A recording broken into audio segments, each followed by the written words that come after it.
Bwana asifiwe tena. Amen. Kweli nilela swakilwa iba neno suku na itainga chawa chisatu bino shuba uno chakana nami ubakame hano na hano. Lakini nashukuru Mungu mpaka lungenile hamu chungene. Ishira bomu osabone busho. Kwa kweli ni shira bomu ubakana hata bibyo. Lakini wanaombanji wemanga mpaka lile neno. Amen. Amen. Tuso vyola wewe. Amani sio imba kwa wewe. 1, 2, 3. Karibu ndugu na Mungu akubariki pamoja nasi kwa jina la Yesu. 1, 2, 3. Jambo ndugu na Mungu amekubariki pamoja nasi kwa jina la Yesu. Kuja mitatu makofi. Sasa toka ni manga kwa viola kule tusaudi tuli manga Yesu. Haleluya. Amen. Basi nusu ibada ile bali tofauti. Muone vitu vya kalua, mpaka ibada ile tofauti.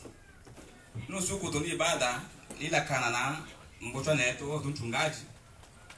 Waru ilo hano tusaidie ile na magumu inalopata ajali. Arura tusaidie hano. Abile kwa imetiania. Angaye ni yungo byangieni. Sasa idole tawale mara tuko Faransa zote kwa zile sawa. Inde kumbe na wiloka. Ndio ndio baadhi ya ngoza dhaifu mambo ndio ndio nake.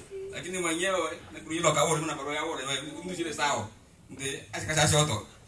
Tota nusu kutona ibada lila kana nake. Tatuna mambo sana sana ile tunataka tuita mashukrani. Wale sana. Taru swaklo manga kati yola. Wakati mimi nakiachi vyangi ndio tunakina tatizo. Na beji bakashi iwa mara. Ndaki anaanga tutakenda kwa maana yake ila wale uno asi yazo na sibengi vale beji. Akitiki to na sibengi bakalwa tatana kachi yangi. Haleluya. Amen. Vivyo. Na mobili tutumeta mapema kabla atakesa. Mpaka uno usikali tonga bitenda. Nakatuna ndio watu andile bita tena kwa uno nyuma ndo nani. Na mara bintu so kibalu tulikaribisha wala rasfa mabudu tu tukaribisha mubiri pasa ndani mangine tunasio karibu kimbisha sana mabudu ina tena ndo mobile utaweta ndio nataka hivi tu bishu kura ndio sunu ndio tukuliwa ile ile tao Amen. Amen. Amen. Tushitangwe mana mama tuchangamoto.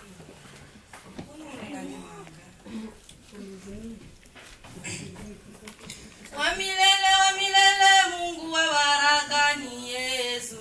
Wa milele Mungu wa baraka ni Yesu. Iyo wa milele Mungu wa baraka ni Yesu Bwana. Wa milele Mungu wa baraka ni Yesu. Iyo wa milele Mungu wa baraka ni Yesu. Wa milele Mungu wa baraka ni Yesu. Iyo wa milele Mungu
Wow.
Haleluya.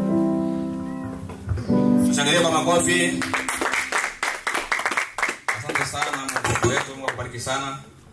Basi nikipita kusikia neno la Mungu, ninataka kukaribisha mhubiri, tushangilia kwa makofi.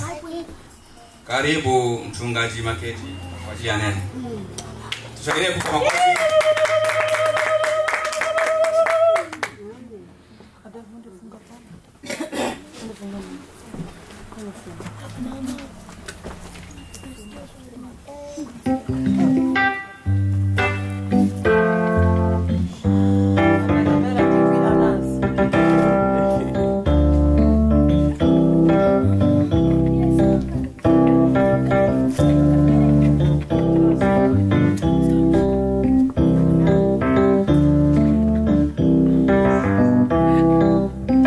Bwana asifiwe. Amen. Bitumanga. Bwana asifiwe sana. Naweza kutoa shukrani sana kwa Mungu.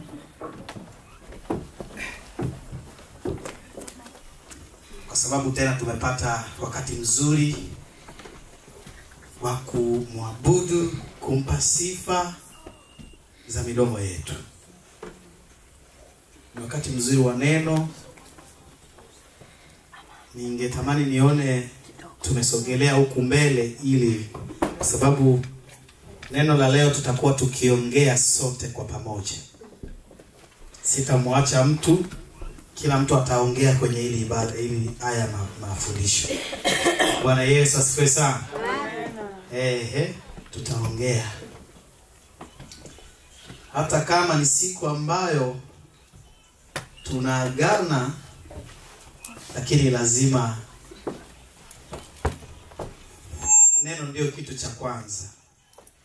Tunaagana, lakini neno ni kitu cha kwanza, ndio kitu ambacho kitatufikisha mbinguni. Neno ndio uzima wetu.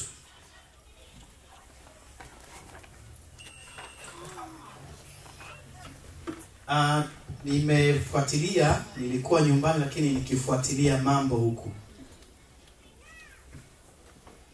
Siku ya Jumapili tumepata mafundisho. Kuna mtu anaweza akanikumbusha tena mafundisho ya Jumapili iliyopita?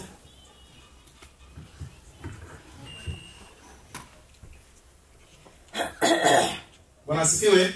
Amen. Naomba kama kuna mtu ambaye anakumbuka mafundisho ya Jumapili, basi anaweza. Amen. Amen. Unaweza kukumbusha. Najua kilikuwa mkitabu cha Danieli kama sijakosea. Amen. Kwa ni Danieli? Hapana, nasema nyingine wiki. Nasema nyingine wiki. Hii sasa. Wiki iliyopita kwa Danieli. Akitaka akwambia. Ilikuwa mbrigani ile wiki nyingine ambayo mama alihubiri ilikuwa ni wiki jana, ndio nasema. Hii ndio nataka neno ambalo lilihubiriwa ilikuwa ni neno gani? Matendo ya Mkristo. Bwana asifiwe sana. Amen. Matendo ya Mkristo, na akasema Mkristo sisi ni chumvi. Chumvi ikiwa nyingi inakuwa haileti ladha, na ikiwekwa ndani mawe inakuwa sio chumvi tena. Kwa hiyo kwetu tunatakiwa tuwe watu ambao chumvi yetu imekolea vizuri. Bwana asifiwe sana. Amen. Lakini pia akasema sisi ni nuru ya ulimwengu. Taa haiwezi kuwekwa chini ya kiti, kwa sababu ikiweka chini ya kiti haitaangaza. Sisi ni taa ambayo inatakiwa iangaze juu, watu waone mwanga, waone pale kuna nuru. Na akafanya mfano wa wakati kule nyumbani watu wanasafiri, ikiwa porini, ukiona usiku umeingia, mvua inanyesha, unaangalia pale ambapo kuna nuru. Bwana Yesu asifiwe sana. Pale ambapo kuna tone la nuru ndo unakimbilia, pale kuna watu pale. ndivyo tunatakiwa sisi tulioamini watu wakimbilie kwetu, ambao sisi ndiyo nuru ya ulimwengu. Bwana Yesu asifiwe sana. Mungu akubariki sana mama. Na wakati nimesikia haya mafundisho, nikaona yalilandana kabisa na mafundisho ambao niliandaa kwa ajili yetu, kwa sababu nilitakiwa kuwa huku, ilikuwa ni wiki 3 zilizopita. Bwana asifiwe sana. Amen. Nafikiri ni Mungu. Kwa hiyo tutasoma leo katika kitabu cha Warumi. Karibu mtumishi wa Mungu. Warumi sura ya 10 na mstari wake wa 9 hadi 13.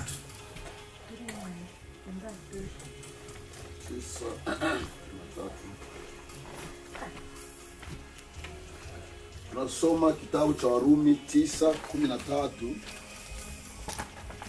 9:13, yes. 10 hadi 13.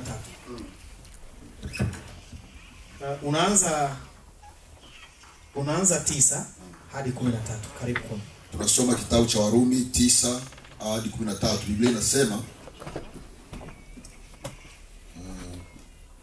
ni 9 10 9 13 au 10. Okay. Biblia inasema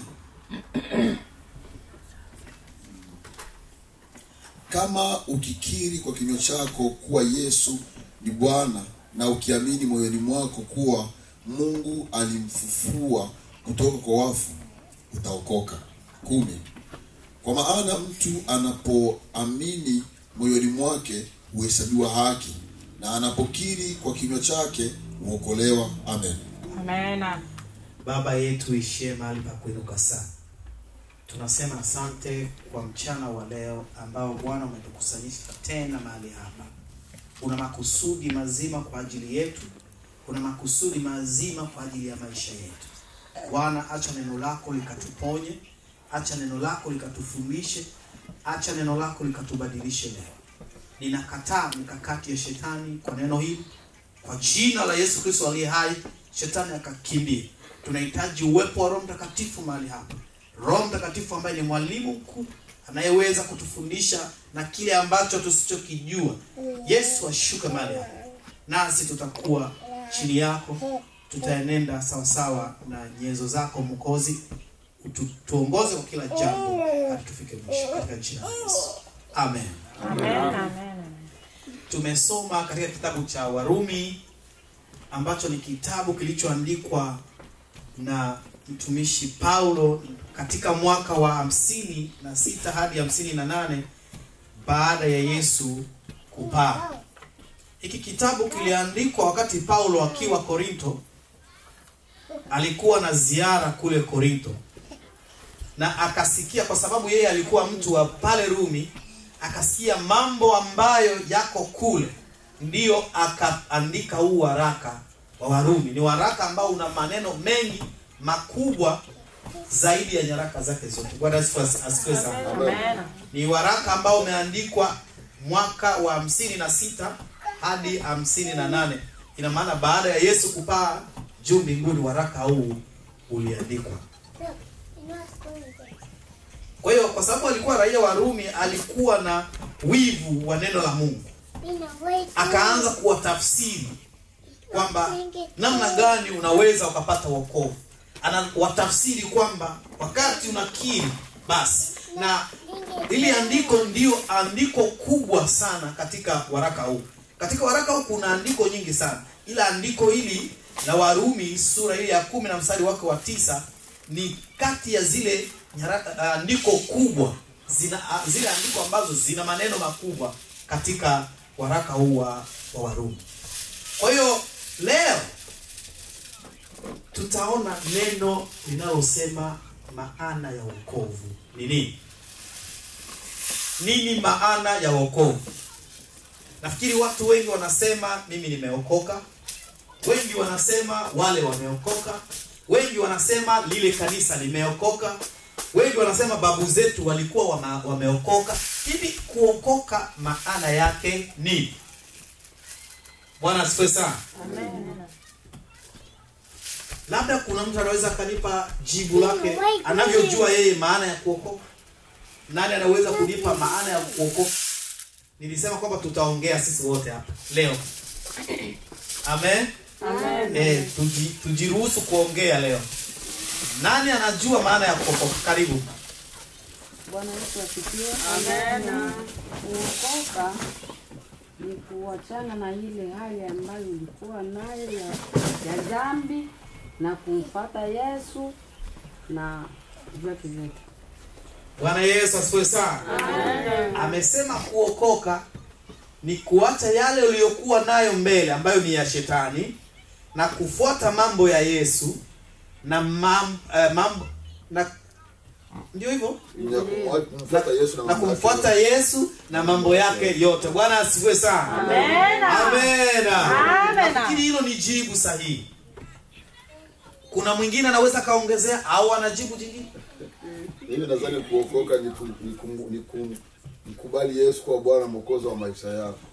Kumkubali Yesu kuwa Bwana na Mwokozi wa maisha yako. Bwana asifiwe sana. Amen. Hilo ni jibu jingine. Ni sahihi. Nani mwingine ana jingine? Karibu basi. Amen. Yoko ili njema. Amen. Mama mbona majumangi. Mfano ine ni mutaka nicho opika jodi sasa. Mama kila ukaya atu nyakale ya bunduki au kwa joe. Amen. Amen. Bwana asifiwe. Amen. Kuokoka inasemwa tena ni kutoka katika hatari. Ina maana mtu asipotaki akaunge. Asicholo ngi mtu ni ule bwana nao. Ampenyeze bi. Aoko, amemoko. Amen. Umeokoka katika hatari. Karibu mama. Bwana Yesu asifiwe. Amen. Yoko elolengere njela mangamanga. Yoko leleja ochilena matendo maso lakini oshima matendo mangine watu washimwe taba omone wabadili omatendo malo tufuate malamu kidogo. Haleluya. Amen. Huyu Paulo tunayemsema leo. Paulo alikuwa mtaabishaji wa kanisa mpaka Yesu alilaumu. Wakati ambao Yesu alilaumu ni wakati wa Paulo alipokuwa akipiga watu. Anania yule Stefano. Kama mlisikia Stefano alipigwa kwa mawe. Aliyemfanya Stefano kufa ni Paulo. Huyu ambaye ameandika hii nyaraka. Bwana asifiwe sana. Amen. Paulo wakati Stefano anauliwa, Paulo alikuwa na asisi, yuko pale anaona. Lakini wakati alipokutana na Yesu, alianza kumhubiri Yesu. Kwanza alipowafikia mitume, walianza kumkimbia. Huyu ndo anaua watu. Akasema hapana, nimeshakutana na huyu Yesu, msiniogope. Bwana asifiwe sana. Ni kuokoka ni kutoka kwenye hali ya zamani ambayo ilikuwa mbaya kwako, lakini sasa una hali nzuri. Bwana Yesu asifiwe sana. Amen. Sisi tumeokoka. Leo tutajua maana ya kuokoka kamili. Sisi tumeokoka. Majibu yote ambayo tumetoa yako sahihi. Sasa katika kitabu cha Warumi sura hii ya 9 na mstari wake wa 9 au wa 10 hadi 13 imesema ukikiri, ndio neno la Mungu linasema. Amen. Ukikiri, kwa sababu ukimkiri Yesu kwa kinywa chako kuwa ni Bwana na Mwokozi wa maisha yako,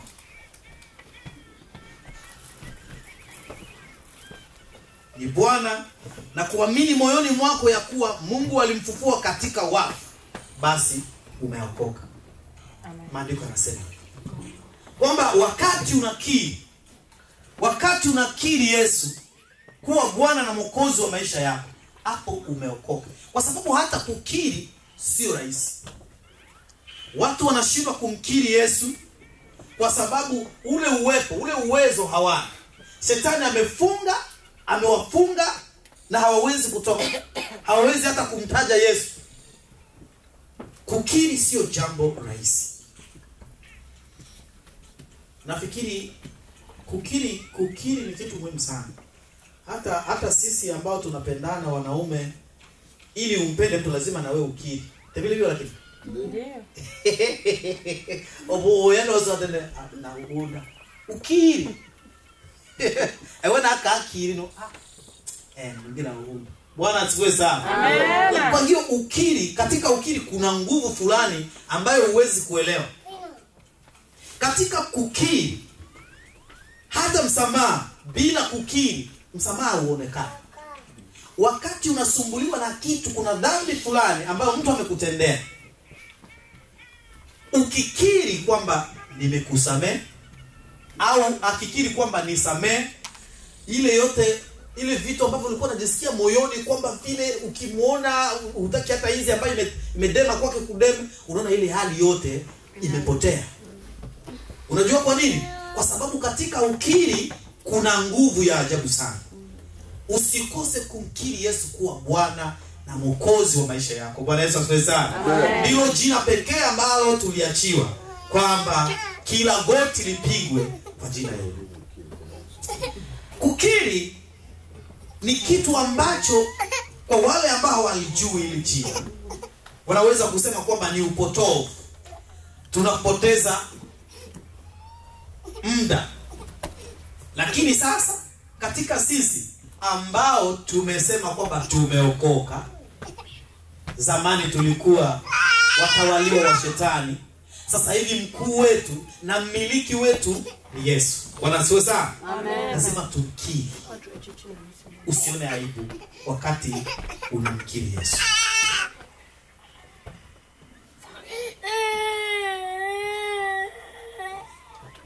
Lakini pia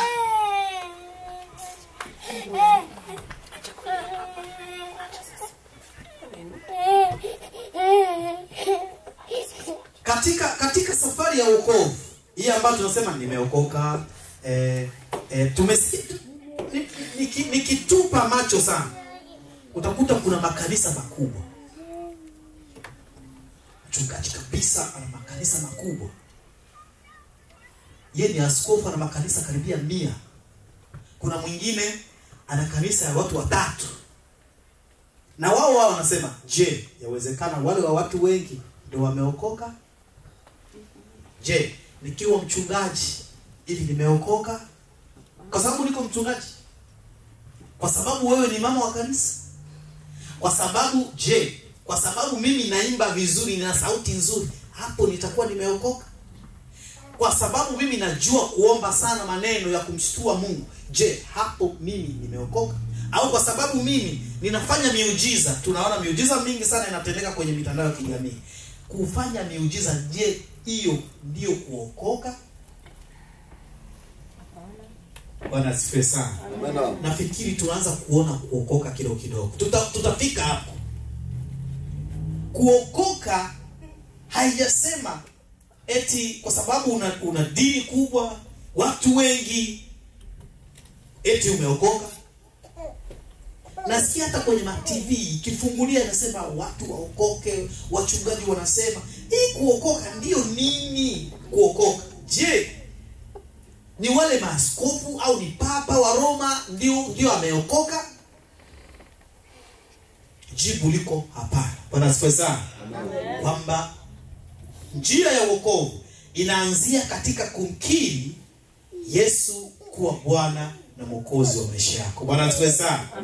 Vile vyote na kanisa nzuri, kuna kanisa zingine ukiziona hivi unatamani, unaogopa, unataka hata kutoa viatu kwa sababu ni nzuri.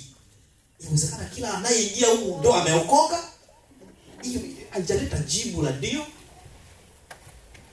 Ukiri wako na mabadiliko ya tabia, mabadiliko ya misemo yako ndio yanadhihirisha wokovu wako. Bwana asifiwe sana. Amen. Kwa hiyo unapomkiri Yesu kuna vitu vinavyofuatia. Na usitegemee kukiri kwa kinywa cha mwingine. Na amini kwamba wachungaji sisi tunawafanya watu wakiri. Sala ya toba unasema Yesu, Bwana Yesu. Inasema kwa kinywa chako. Ukikiri kwa kinywa chako kwamba Yesu alikufa na kufufuka, na ukiamini hivyo, basi umeokoka. Jitahidi kuungamanisha hayo maneno. Utaona kwamba ni kitu cha nguvu sana. Ukiri una nguvu. Usisahau kukiri. Watu wengi wanasahau haya na wanapotea kabisa kwa sababu hawajui katika ukiri kuna nguvu. Nimeshawaonesha mfano. Ili umpende mwanamke lazima useme abwana na uunda. Unaona ke yeah. Na uone. Baada ya kukiri kuna kitu ambacho kinaingia ndani, upendo wa pande zote mbili. Unakuwa umelala tu uko naota mtu au unaona siwezi kulala bila kumpigia. Unajua nini? Ni ule ukiri ulioanzisha mwanzo ndio umeleta kitu ambacho kinawaunganisha. Ukiri wako, wakati unakiri kuna kitu Jehova atakuongeza. Bwana asifiwe sana. Hao unapokiri shetani anaona aibu. Katika yale mambo ambayo unafikiri ulikuwa unafanya, shetani atakuwa anatoka. Ndio unatakiwa kukiri ili kumnyamazisha shetani.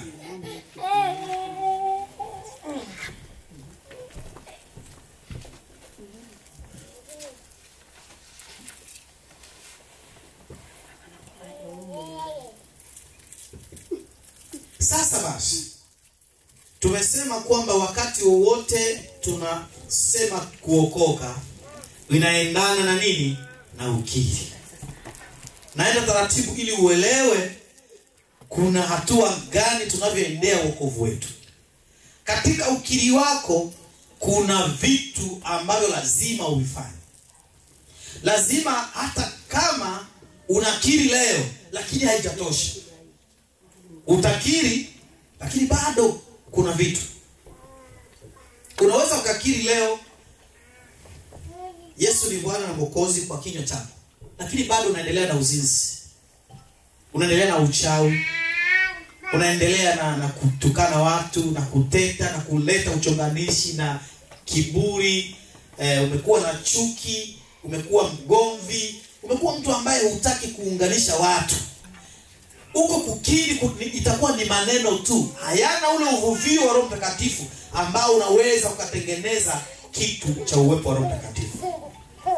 Lakini kukiri kwako kutaambatana na matendo mazuri ambayo utabadilisha. Bwana asifiwe sana. Amen. Usikose kushika hili. Kwa sababu kuna wengine kule Tanzania nimeona watu wakijazwa sana. Kianza kuomba shira bakandura shikura. Lakini sasa unakuta huyo anayesema hivyo yaani ni mtu wa ajabu. Huko nje anafanya vitu vya ovyo.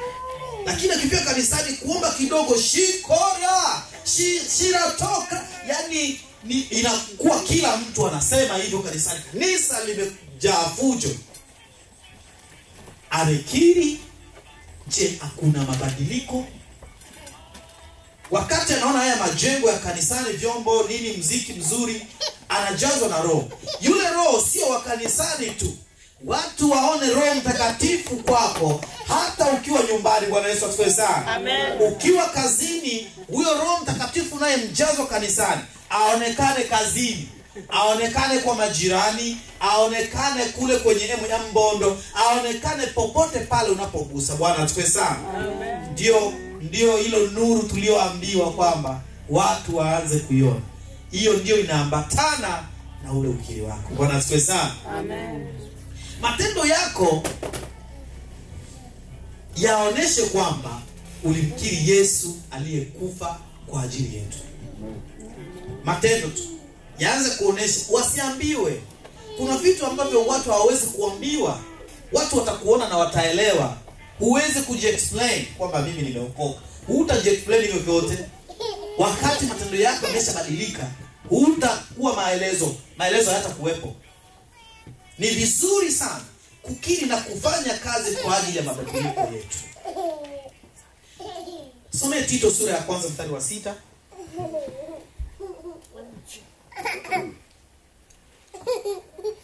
Matendo na maneno yako ya tafsiri yenyewe ndio ya tafsiri wokovu wako. Kusiwe unaweza ukawa mwinjilisti, mchungaji kama hivi nilivyo hapa, mwimbaji mzuri, lakini sasa lazima hivi vitu hivi viambatanishwe na mabadiliko ya tabia. Ndio wokovu wako unaokoa wengine. Kweli tunahubiri sana, lakini matendo yetu ni muhimu sana katika kuwahubiri watu ambao wako nje. Matendo yenyewe yanatosha kuwahubiri walio nje.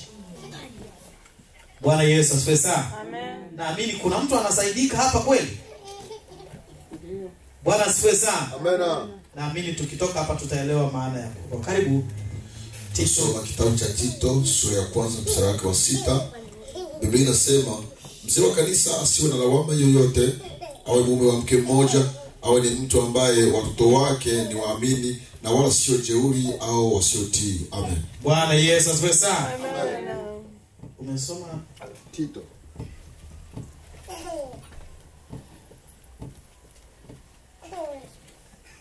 Titus 1:6. Bwana asifiwe sana. Katika hili tumesema ya kwamba usiwe mtu wa kulaumika. Kuna watu wamekaa huko kazi yao ni kulaumika.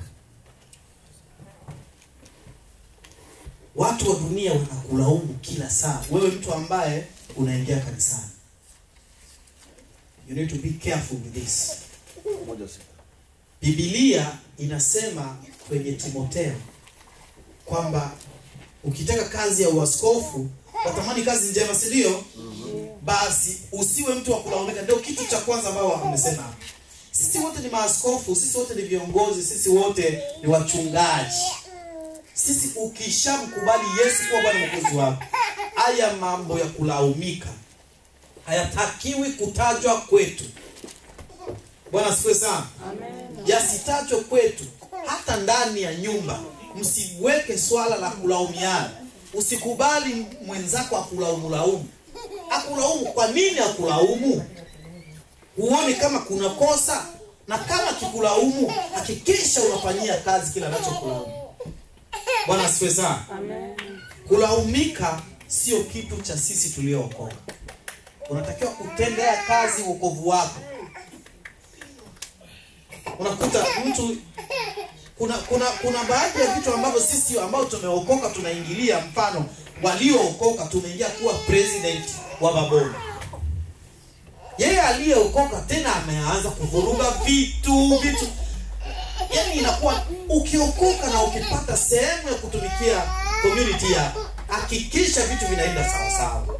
Tengeneza mfano mzuri, kwa sababu watu waone kwamba tunatakiwa kuanza kuchagua watu ambao wako kanisani. Bwana asifiwe sana. Tusije tukalinganishwa na watu wa dunia.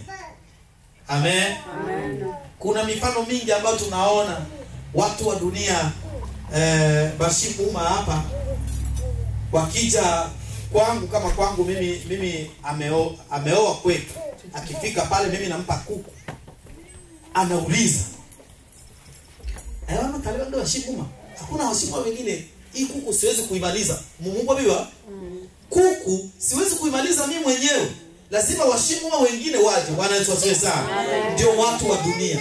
Sisi wa kanisani tunashindwa kufanya hivyo. Tunashindwa kushare, kuwapa wengine. Tunashindwa hata kushare madaraka kanisani. Hayo sio mambo ya sisi tuliookoka. Bwana asifiwe sana. Tusifundishe na watu wa duniani. Waliookoka ndio tunayo nuru ambayo inaangaza dunia. Lazima tuangaze wale, njia inaenda hivi, mtufuate. Bwana Yesu asifiwe sana. Katika kumkiri Yesu kuna swala la pili. Kuna kumwamini Yesu. Ukikiri, kuna jambo la pili ni kuamini. Unajua imani ni kuwa na hakika ya mambo yatarayojiwa, na ni baadhi ya mambo ambayo hayaonekani. Imani huwezi kuona kwamba ushaona hapa sisi tunamwamini Yesu, ni katika tu tunaamini tu. Hivi nani anashafika mbinguni?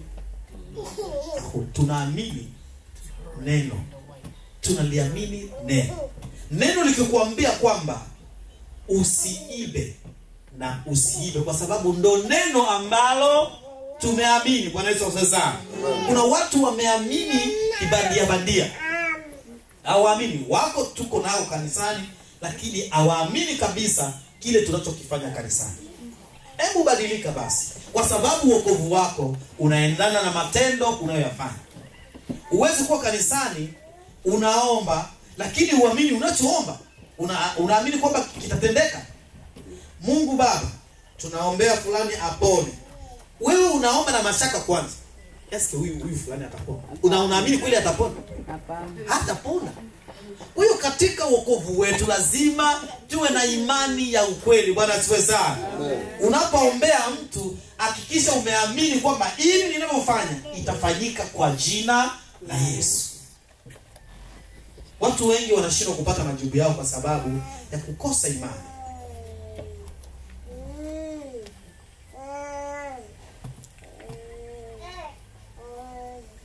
Katika vitu ambavyo haviwezi kutufanya sisi kupotea ni kuamini.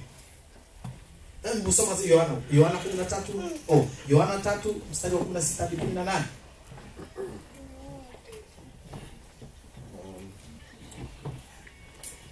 Yohana 3. Yohana 3:16 hadi 18. Ndiyo. Tunasoma kitabu cha Yohana sura ya 3 mstari wa 16 hadi 18. Biblia inasema, kwa maana jinsi Mungu aliupenda ulimwengu hata akamtoa mwanawe pekee ili kila amwaminie asipotee bali awe na uzima wa milele.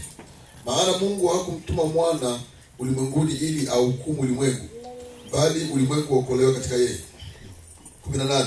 Amwaminie yeye hahukumiwi, asiyeamini amekwisha kuhukumiwa kwa sababu hakuliamini jina la mwana pekee wa Mungu. Bwana Yesu asifiwe sana. Hebu tupigie Yesu makofi kwa kidogo. Katika jina la Yesu hapo ndipo tunapata uzima. Kuamini kwetu ndio kunatupa uzima. Unacheza na imani, lakini imani ndio kitu pekee kitufikisha mbinguni. Usicheze na imani. Umeshakiri kweli, lakini ukiri wako uambatane na imani. Uamini kile ambacho umekiri, kwa sababu katika kuamini hata maombi yako yatasikilizwa vizuri. Maombi yako, kile utakachoomba kitafanyika.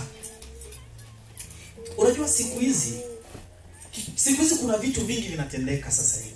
Watu wameshindwa, wamechoka na wokovu, wameanza kulimbikizia Yesu vitu vingine. Yesu ameanza kuwekwa kama jina mbadala, lakini nchini kunafanya kitu kingine. Aonekane ni Yesu juu, ila humu ndani ni vitu vingine vinafanya kazi.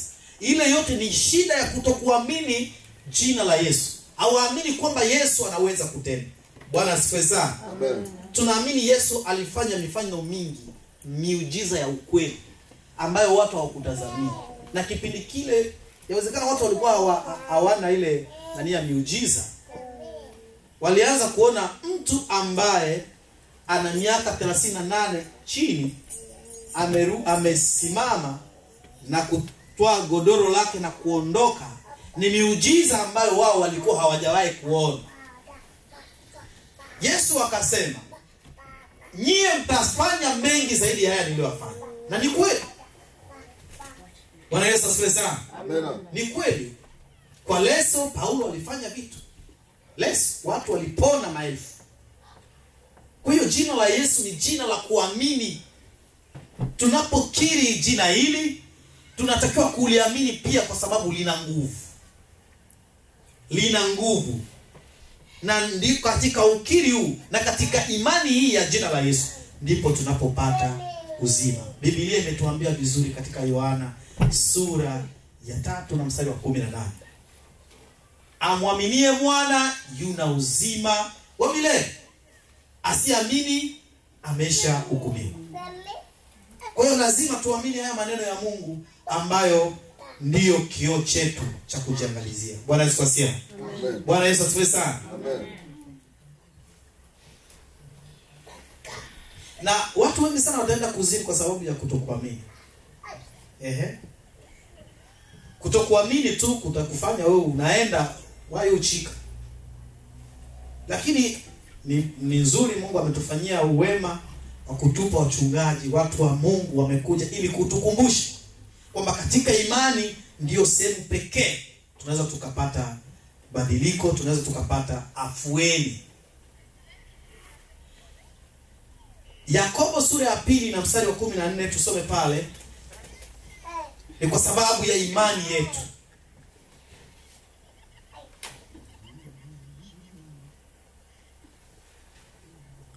Yakobo 2:14.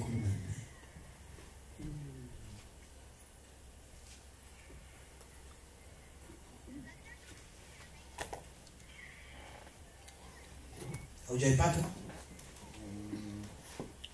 Yakobo 2:14. ndio 2:14. Tunasoma kitabu cha Yakobo 2:14. Biblia inasema, ndugu zangu, yafaa nini mtu akisema ya kwamba anayo imani lakini hana matendo? Je, ile imani yaweza kumwokoa? Amen. Bwana Yesu asifiwe sana. Amen. Imani yako pia itafatana na matendo unayofanya. Kama ilivyo ukiri wako unafuatana na matendo, imani nayo pia inafuatana na matendo yako. Watu wengi wanafanya usanii katika wokovu. Ukifanya usanii katika wokovu haumfanyii mtu mwingine, ni wewe mwenyewe. Unajiletea laana, unajiletea hatari kwenye familia yako. Kwa hiyo wakati wowote tunapomwamini Mungu, tunapomwamini Yesu, hakikisha mabadiliko ya tabia. Ulikuwa mwizi, umeacha. Kuamini, kuokoka hakuendani hata kidogo na cheo ulichonacho. Hakiendani na huduma yako. Kuokoka ni kitu kingine ambacho kiko special kwa wale ambao walimkiri na kumwamini Yesu. Bwana asifiwe sana. Usikae tu kwa sababu unajua Pastor Joel iwaokoa kwa sababu yeye ni mchungaji. No. Uchungaji ni kitu, yani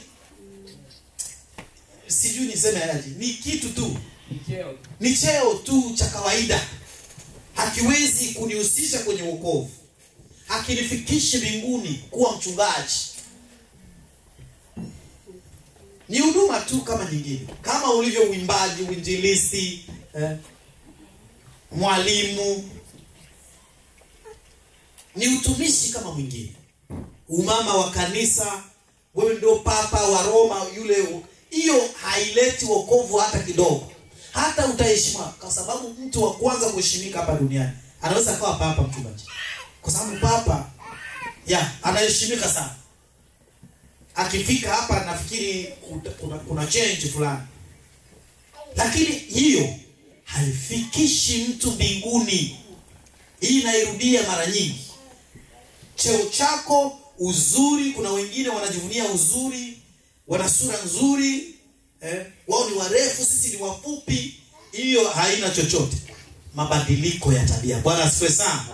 Jali sana mabadiliko ya tabia yako, ili siku moja umuone Bwana.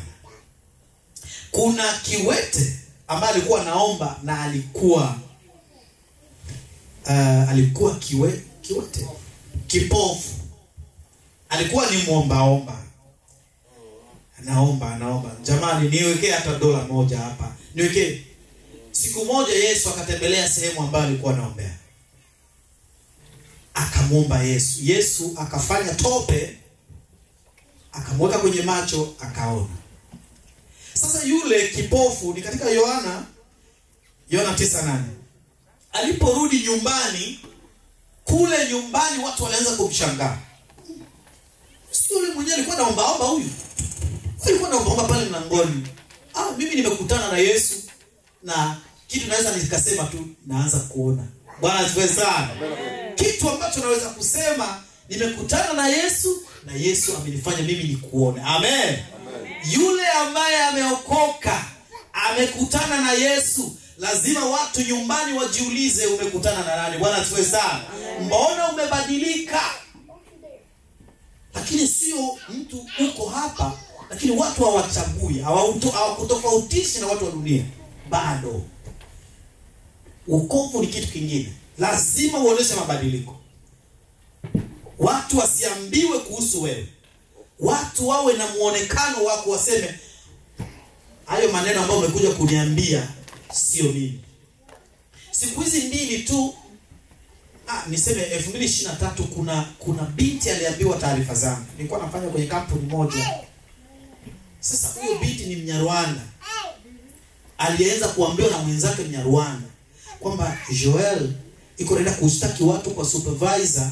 Mimi ni kitu ambacho sijawahi kupata. Yaani mtu anaenda kunidanganyia vitu vya hovyo sana. Kwamba anaenda kunani watu ili supervisor kama kunyime point, kama Akuwekea mapoint. kama kuwekea mapoint, sijui chenye alikuwa anadanganya hivi. Huyo binti akasema mimi namjua Joeli. Toka nilipoanza kazi yeye ndo alikuwa dereva wangu na hawezi kufanya hivyo. Bwana asifiwe sana. Amen. Alikuja kuniambia hizo taarifa na akaniambia, nimemwambia hauwezi kufanya hivyo. Kwa sababu mimi wewe ndio translator wangu kwa supervisor, kila nikitaka mimi sihitaji hata mtu mwingine kunitranslate. Sasa alikuwa anasema eti mimi na translate vibaya kwa supervisor.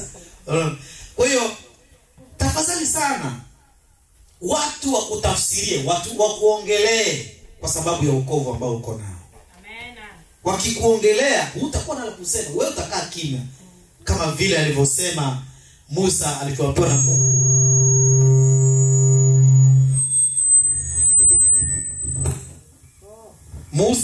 Musa aliambiwa na Mungu kwamba nyie mnyamanze kimya, mtaona jinsi nitakavyofanya. Bwana asifiwe sana. Amen. Na ni kweli akafanya. Ndivyo unavyoweza kuwa ukiokoka. Sasa kuna faida ambazo ni muhimu sana katika kuokoka. Kwa kumalizia, tuone hizo faida ni faida gani ambazo kila aliyeokoka anapata. Hakukosi faida katika kuokoka. Kuna faida nyingi, lakini katika hizi faida tutachukua hizi mbili. Faida ya kwanza, kufanywa upya. Bwana asifiwe sana. Amen. Ukiokoka unafanywa upya. Unafanywa upya. Hauhesabiki kwa mambo yaliyopita, unahesabika kwa mambo ya sasa. Unaanza yaona yale ya zamani kama mavi, kama alivyosema Paulo. Unakuwa ni mpya kabisa. Yale ya uzinzi hayasemi kwako, yale ya uchawi hayasemi kwako, yale ya kutukanana hayasemi kwako, yale ya kuchonganisha hayasemai kwako tena. Uongo na vitu vichafu havionekani kwako, kwa sababu umeshafanywa upya. Bwana asifiwe sana. Hiyo ni faida ya kuokoka. Ukiokoka umefanywa upya. Dunia inajua kwamba huyu sio mwenzetu tena. Bwana asifiwe sana. Amen. Na pili, unaitwa mwana wa Mungu na unapata uzima wa milele, lakini pia unakuwa na uwezo wa kulitumia jina la Yesu. Ukiitwa mwana wa Mungu, Mungu anakupa neema ya kutumia jina la Yesu. Jina la Yesu siku hizi limepata matatizo, kwa sababu jina la Yesu limewekwa pembeni. Watu wanatumia vitu vingine ili kufanya miujiza. Unajua katika kitabu cha Matendo, wana wa Matendo, nisomea hapa Matendo 19 na mstari wake wa 16. Uanze juu kama 14 hivi. Matendo ya Mitume sura ya 19 ndio na 10 na anza 14. Kitabu cha Matendo ya Mitume 19:14. Biblia inasema walikuwa wana 7 wa mtu mmoja Skewa, Yahudi kuhani mkuu, waliofanya hivyo. Yule pepo mchafu akawajibu akawaambia, Yesu namjua na Paulo namfahamu, lakini ninyi ni nani? Na yule mtu aliyepagawa na pepo mchafu akawarukia wawili, akawaweza, akawashinda, hata wakatoka mbio katika nyumba ile hali wa uchi na kujeruhiwa. 17 inasema habari hii ilijulikana na Wayahudi wote na Wayunani waliokaa Efeso. Hofu ikawaingia wote na jina la Bwana Yesu likatukuzwa. Amen. Bwana Yesu asifiwe sana. Amen. Hawa ni watu ambao walienda kuigiza jina la Yesu. Kama nilivyosema, watu wamechukua jina la Yesu, wameliweka pembeni. Wameanza kutumia jina la Yesu kwa juujuu, lakini ndani ndo wanatumia vitu vya mazingaombwe ili kufanya miujiza. Lakini pia watu wanaweza kuigiza jina la Yesu, watake jina la Yesu lifanye kitu, wakati hawakuokoka, hawaamini, hawajamkiri Yesu Kristo. Itatokea kwa wao wana wa Skewa. Hao walianza kuigiza kwamba tunakuombea wewe pepo utoke kwa kwa jina la Yesu anayehubiriwa na Paulo. Unasikia walivyosema wao kwamba tunakukemea kwa jina la Yesu Kristo anayehubiriwa na Paulo. Sisi tunasema tunakukemea kwa jina la Yesu. Wao wanasema tunakukemea kwa jina la Yesu Kristo anayehubiriwa na Paulo. Huyu pepo aliwarukia akawafanya maneno kucha mpaka akawararua zile nguo wakatoka humo ndani wakiwa uchi.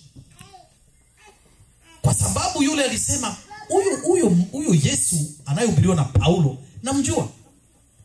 Huyo Yesu mwenyewe namjua. Sasa nyie ni akina nani?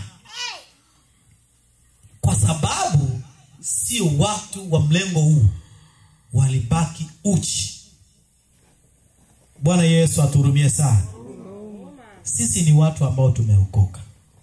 Tumekubali Yesu kuwa Bwana na Mwokozi wa maisha yetu. Lazima Yesu atupe vipawa vya kufanya kazi yake. Tumekuwa wana wake. Lazima tutumie jina lake ipasavyo. Tukimwombea mtu lazima apone. Bwana asifiwe sana.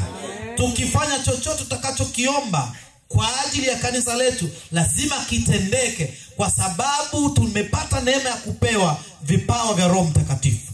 Sasa hawa, unapoenda kufanya hivi vitu na haujaokoka, haujamkiri Yesu, huna vipawa vya Roho Mtakatifu, ndipo utakapoenda kuombea mapepo na yatakuombea pia. Bwana Yesu atuhurumie sana.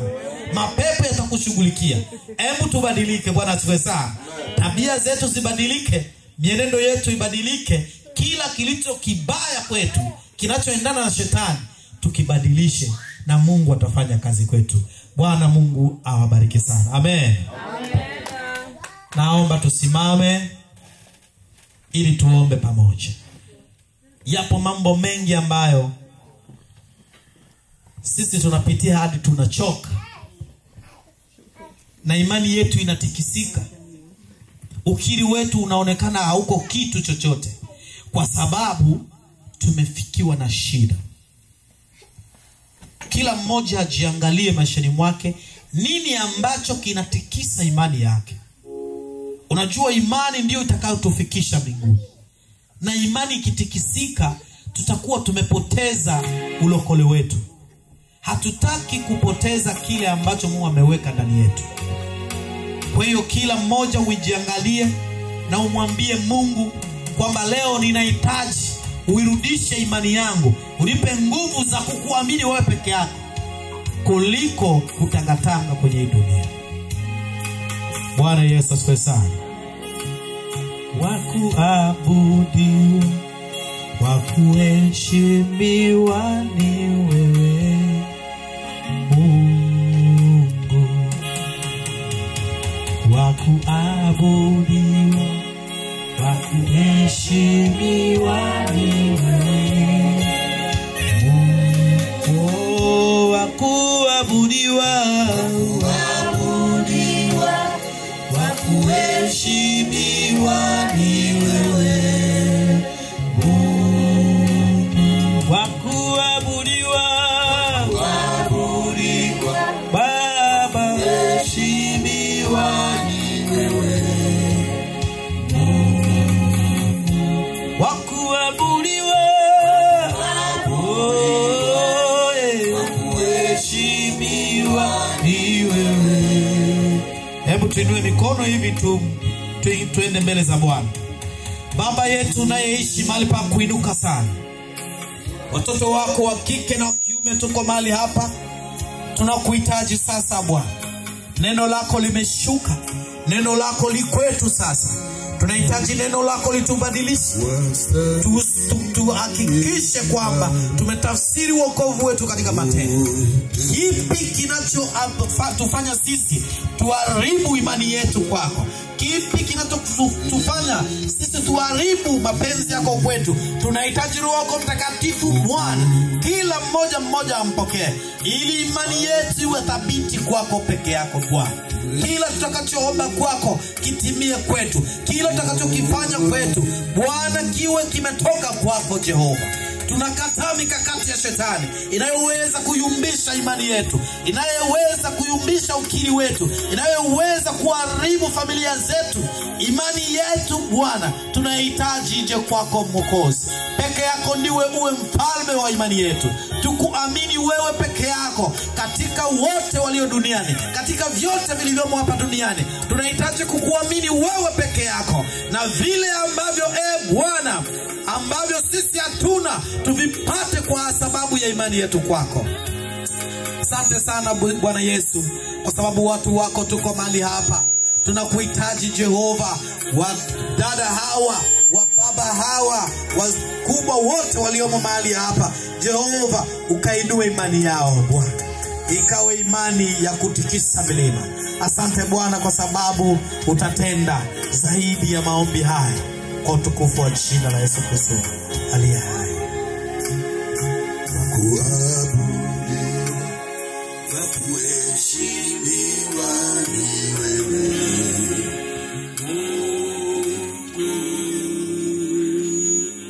Bwana asifiwe. Amen.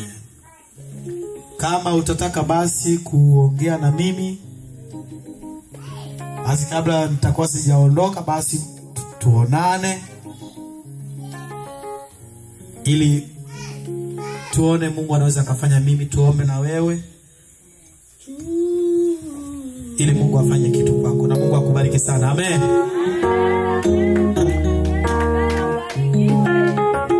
Shangilia kuku kwa makofi. Haleluya. Itu wana mwana ni tanyima wili mbele. Numbaka mwana mabaru numa. Ndo nania. Nama tu matunyoke ma.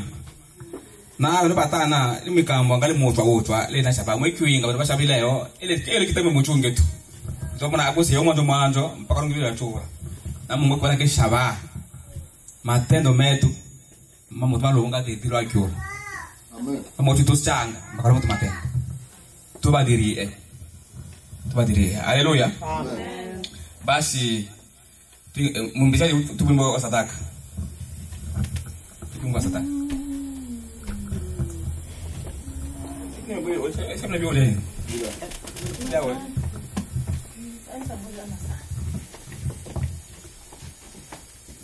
Baada ya sadaka tunatoa sadaka, nataka naombeelwa tushike ipindi ya shukrani bakawele shukurula kana kila mtu aimani shukuru ila kana namali Mungu ndaya kishukuru leo ile bibi. Haleluya. Bwana Yesu asifiwe. Jina la Bwana libarikiwe. Tusimame wa ndugu tumwimbie Yesu. Ani mtaka tofauti chini bichu wapi? No, ile sadaka kawaida. No, ile shukrani. Shangwe moyoni mwangu ni kama maji mengi, nimo ndani ya Yesu na bubujika shangwe. Shangwe moyoni mwangu ni kama maji mengi, nimo ndani ya Yesu na bubujika shangwe. Shangwe moyoni mwangu ni kama maji mengi, nimo ndani ya Yesu na bubujika shangwe. Shangwe moyoni mwangu ni kama maji mengi, nimo ndani ya Yesu na bubujika shangwe. Shangwe moyoni mwangu ni kama maji mengi, nimo ndani ya Yesu na bubujika shangwe.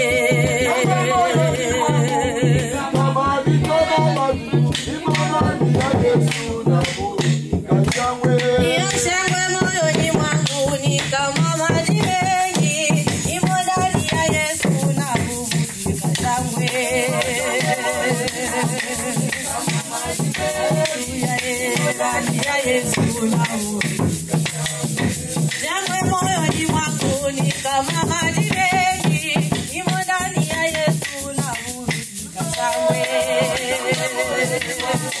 Kama maji mengi, nimo ndani ya Yesu na bubujika shangwe. Shangwe moyoni mwangu ni kama maji mengi, nimo ndani ya Yesu na bubujika shangwe.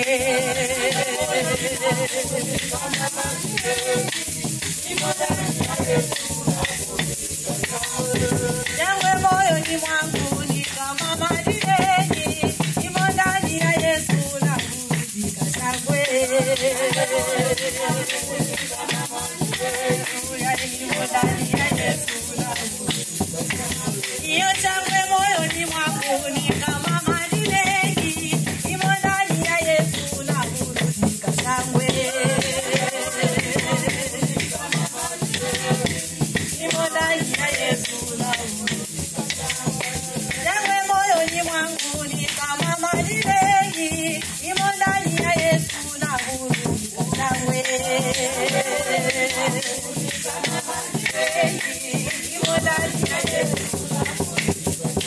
Oh, changwe moyoni mwangu ni kama maji mengi. Nimo ndani ya Yesu na burudika changwe.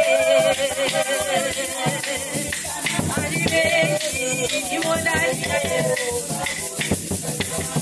Changwe, changwe kwa Bwana Yesu changwe. Oh, changwe, changwe kwa Bwana Yesu changwe. Oh, changwe, changwe kwa Bwana Yesu changwe. Yes, changwe, changwe kwa Bwana Yesu changwe. Yes, changwe, changwe kwa Bwana Yesu changwe. Yes, changwe, changwe kwa Bwana Yesu changwe. Hey, changwe, changwe kwa Bwana Yesu changwe.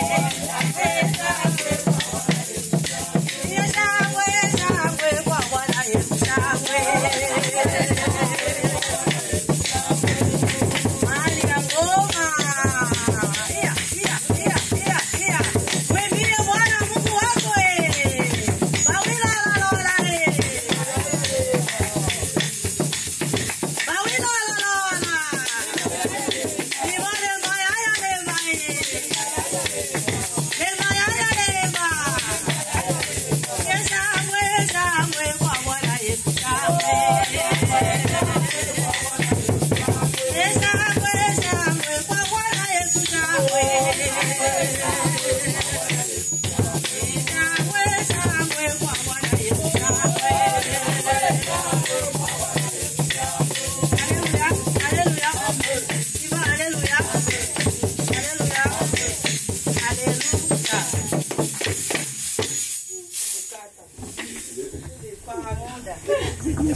Haleluya. Haleluya. Tato shombele sata kanu cha. Mbakalo ale pindi au shuhuda no ile shika kana shuhudi yana. Ndio tataka na bobe wana ya shuhuda. Kwa shombele bia mu chungu. Haleluya. Naye ine bado shuhuda. Ayo tangi. Ine nataka nishukuru sana Lubunga Turunwa of Methodist. Kwando wale mutabundana. Mbakarwa bila na tata mwetu. Kweli ni mshukuru manga tumbakalwa bitwabundana na ibi ataka mane batubundana. Tanya Lubunga eburu ibahano tutolo anjelo batobana achi to buta buta mpaka ntukile bino batobamanga. Lolo to ondro la batobana achi mpaka bilu musidi hiya wa oma yetaka. Angon manga ngalo Lubunga lumo ora wakashimanya matangazo manchungaji. Tuete enwe ngobero watu spale yale. Tuete enwe to spale yale. Eno yetu mukanyi osana bakalwa ose tumo tangata Lubunga tale mkengebe. Ntalo nato linto moregea. Eno ningo tota lingo to temino talo motenda kini bakabecha alwangiene atu onda nato anyemya nato ondana tumutimisa kila itu. Iyo itu imomba makala sana. Na imomba bosoka sana. Kupanda bito bundani. Ya bere ni mchushukuru imana bwana mchungaji. Ujana. Jana no. Makole manga kwanza wika mlotu. Na ya bere ni mchokoto sana lombakarwa. Tuno Lubunga. Lolo wale hano ni pinda kilona bolobo so shite pati mtu bana mbao. Na pinda bilobe watu watambela lelo tomwa. Twaro ema. Wachule tunabundana talo musuko tuno abutalo kolokana talo musuko talo kana na mundu kwa atakile byangi na muziti ya byangi na abecha zidialo besana na ongo so shitomwe ubabibyo imambo abeti wataka Mungu abeteke ba alaskari watumwa lokendo waya na yotimiza bila yotakiwa yotominwa nusuku kwa ngale kwa ibu imana obatu ibiyaye. Haleluya.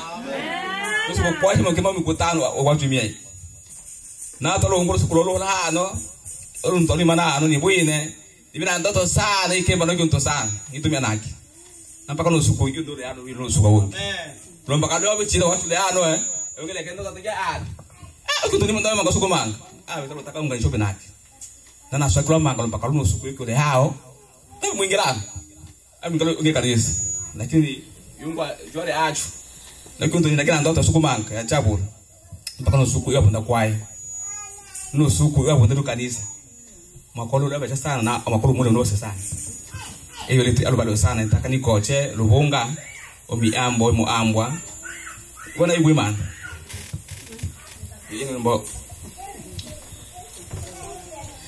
Haleluya. Amen. Angane me ayigo onori nsawa chule obo soshi ushukuru na kono bwana anaya ono ushikala mutumia eteke nafasi ila tana banchungaji baba ushikala eteke nafasi mpaka ayo masomo aache akini nikibukinga akasha masomo alotuma masomo bukinga nikana ayo masomo anaachwa basi to ana mdale wetu ibota ba watu barikieo lakini utanga mutumia interim tu ile fasi ono bwana ila tana bali mchungaji ila baba mutumia naki.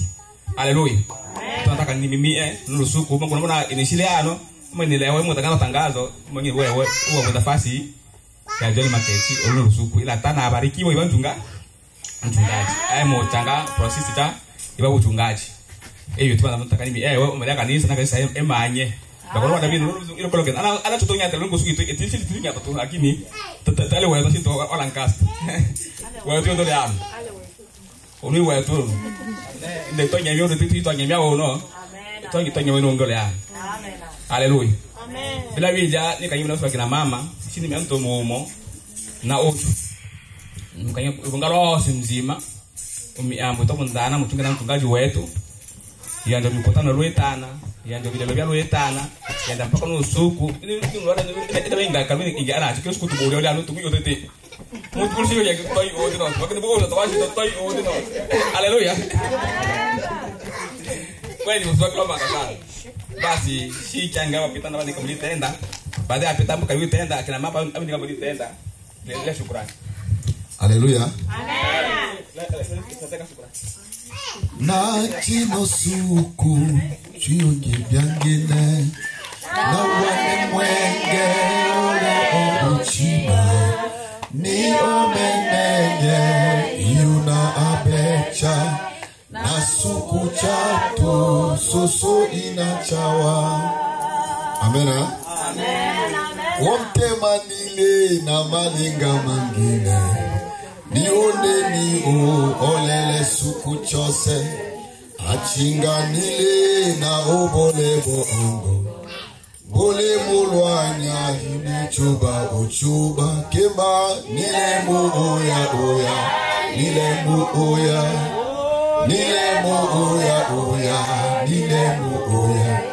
ikambo ya becha liamba lwengelwa ulu Yohana amonine ichombuka yangine na byose bile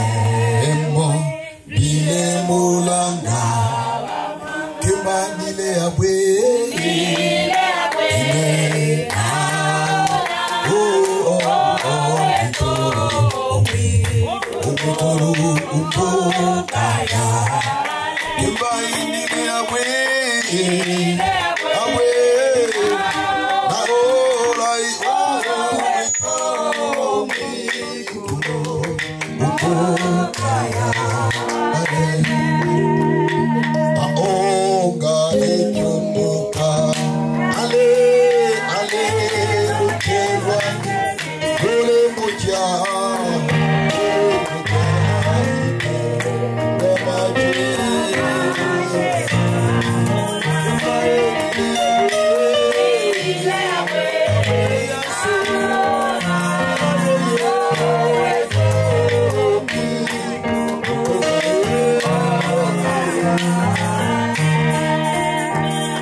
sipendi sana kuagana na mtu.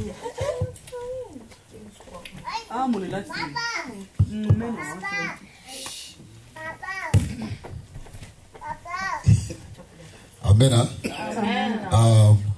Mara nyingi wasipendi kuagana. Sababu mimi nikiagana na mtu analia sana. Haleluya. Itoshe tu kusema kwamba ni bora ukutwe na mtu kuliko kuachwa. Mpendo amekuwa baraka sana sana kabisa kwetu na kwangu binafsi. Licha ya majukumu kuwa mengi, amekuwa akijitoa kuja. Amefanya kazi kubwa sana. Lancaster na hapa ni mbali masaa 5 kila siku, masaa 6, na hiyo njia ni ndefu sana. Hiyo mafuta kule, anaacha familia, mambo yamekuwa mengi sana. Lakini itoshe kusema tumeshukuru sana. Ni kwamba tuko Methodist. Ndoto yangu ilikuwa ni hiyo, kwa sababu nilipotoka Pennsylvania ukakuja nyuma yangu. Wakasema kuna mtu amekuja hapa, mkikutanana vitu vitaungua kabisa. Nikasema ningehitaji nimuone huyo mtu. Nikakuona. Nikasema wewe kweli tungefanya kazi kubwa. Nimeshukuru, tumefanya vile ambavyo Mungu ametubariki tumefanya, na tuko Methodist sisi wote. Tuko community moja tayari. Kwa hiyo kufanya kazi pamoja ni just like that. Kwa sababu sitaki kulia, mimi naishi hapa. Amen.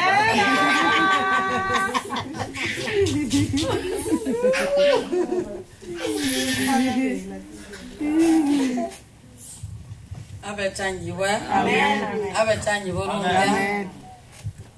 Mama sitamoro mosango tushiko. Ona shiko. Icho bangecha. Mwana ambanyiwe. Amen. Yo vale anonse nitende. Ya naona iseto mbocho mbaka ikanjela mtu ya londa manga. Wanda bitanga byose bitwa jana. Ona bai mutu yoro mona ya eba unile na unombe bulire. Mwana ambangibwa longe dele mukocha manga ba utuma yenu yocho tumia uzidi ambela mwana ombe itebile byo mu ambela mwana ambangibwa. Amen.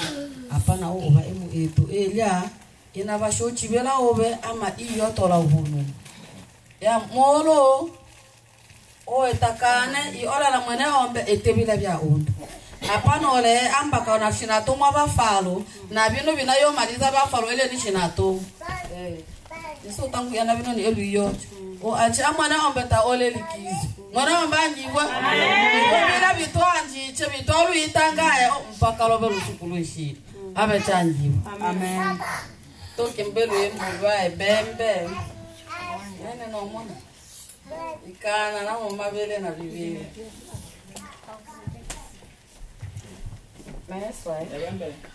Ebembe.